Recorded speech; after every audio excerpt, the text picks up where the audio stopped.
c'è il ritratto di giovane del Giorgione, come mai? Perché puntiamo moltissimo su tutto l'aspetto culturale, come ho sempre detto, cultura, enogastronomia e turismo devono viaggiare in un'unica promozione del territorio, il segnale della presenza del Giorgione significa che punteremo moltissimo il prossimo anno proprio per l'attrazione culturale. Questa fiera, questo incontro, come sta andando? Ma è evidente che i numeri sono buoni, diciamo che c'è un grande interesse, e si ricomincia a pensare all'organizzazione del sistema turistico e degli arrivi in maniera forte. È altrettanto vero però che non ci nascondiamo dietro un dito dicendo che siamo tutti in difficoltà come sistema economico, ma come ho sempre ribadito faremo una politica aggressiva.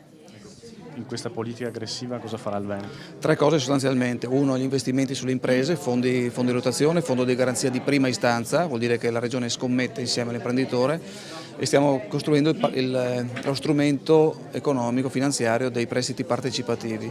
Poi abbiamo la grande promozione internazionale e nazionale, quindi attraverso gli olimpionici, testimonial anche a livello internazionale, soprattutto nei mercati che in questo momento sono deficitari, quindi Stati Uniti, il mondo, Inghilterra, Gran Bretagna, e poi la promozione a livello regionale italiano.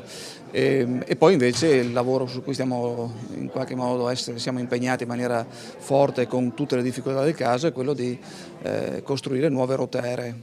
Dobbiamo sicuramente aumentare i punti di destinazione perché il futuro sarà il contatto con aree che in questo momento non ci vedono presenti.